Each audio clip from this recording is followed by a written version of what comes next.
Endler guppies are a fun little species, very active, and always getting into squabbles with each other. They are a never ending source of entertainment. I've always thought of them as an extremely hardy fish, but I know it's one that quite a few of my clients have struggled with. So follow along today as I go over all the things that you want to know in order to keep a healthy group of Endler guppies.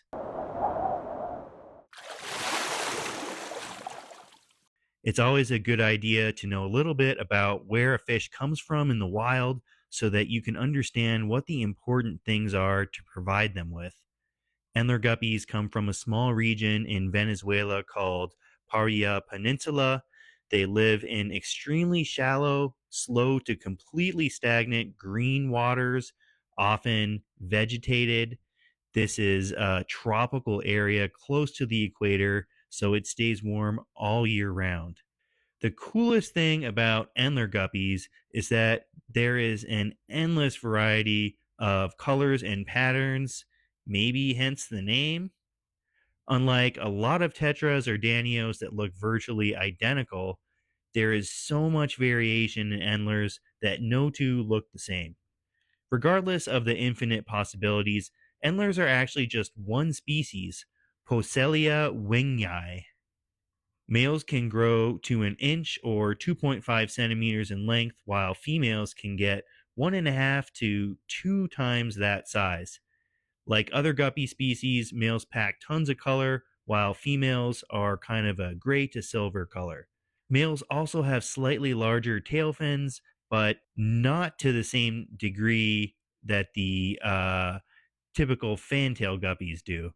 If I were to break down the different types of Endler varieties, I'd split them into two groups: the wild types and the clearly domesticated types. It's not that all the wild types are actually found in the wild. Many might be domesticated and probably are, but they carry those wild colors. The uniquely Endler black splotches with dashes of highlighter blue, green, yellow, and orange. For people who really want to nerd out on endlers, the list of types goes on forever. Like this guy here is a black bar because of the black bar on the rear fin. This one is a blue star based on the blue and red, so on and so forth. I don't really actually know that many different types of them, but this is just scratching the surface. Go look around if you're curious.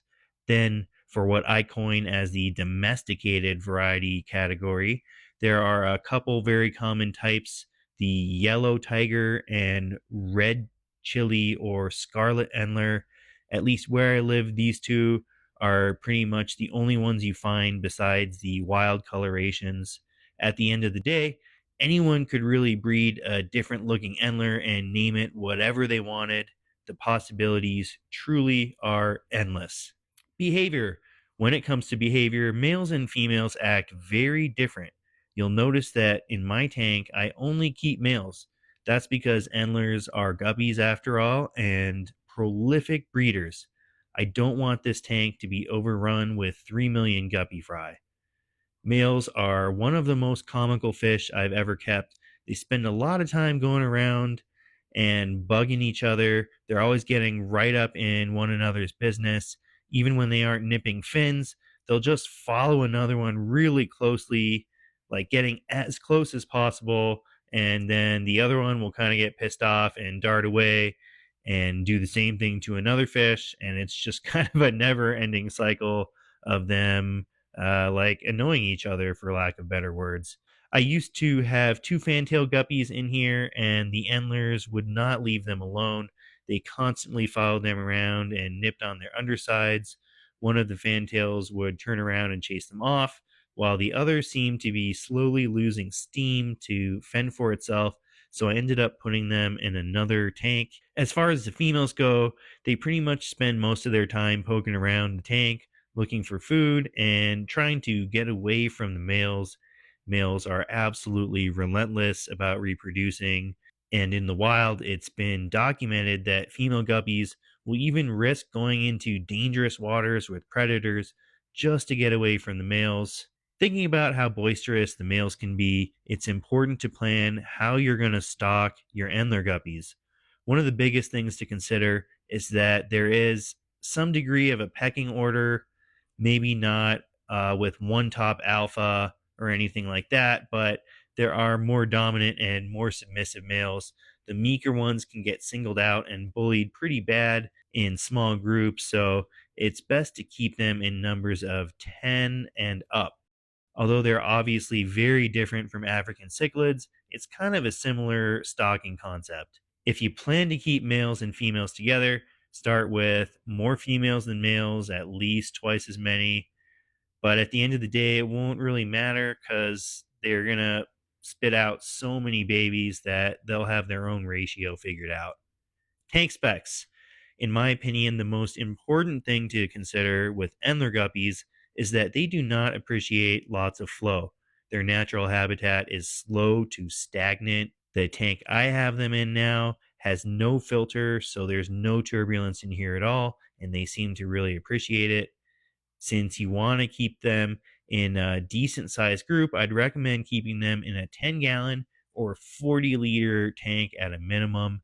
Plants are a great way to set up a natural and engaging habitat for your Endler guppies. While not necessary, they do provide an excellent addition to their tanks for a bunch of reasons. They provide hiding spots, places to forage, and clean the water by absorbing nutrients. Live plants also look incredible, so you won't regret going that route. If you really don't want to mess around with live plants, that's also fine. Just make sure to provide your guppies with plenty of hiding spots. That's really important for most fish in aquariums. Water parameters. Endler guppies are a fairly hardy species. If you give them a nice calm tank without much flow and adequate heat, plus some decent food, then you might be afforded some leeway when it comes to some of the other water parameters. Regardless, it's always a good idea to try and get as close as you can to the desired ranges. Water should be kept warm 75 to 81 Fahrenheit, 24 to 27 Celsius. They prefer neutral to basic water with the pH of 6.5 to 8.5. Since endlers prefer water on the more basic end, it's natural to see some minerals associated with that. Shoot for a GH and KH of somewhere between 5 and 15 degrees. No ammonia, no nitrites. Keep nitrates around 20 or 30 or under. Diet. Endlers are omnivores and enjoy a wide variety of foods. They'll forage for algae and pick at biofilm across the aquarium.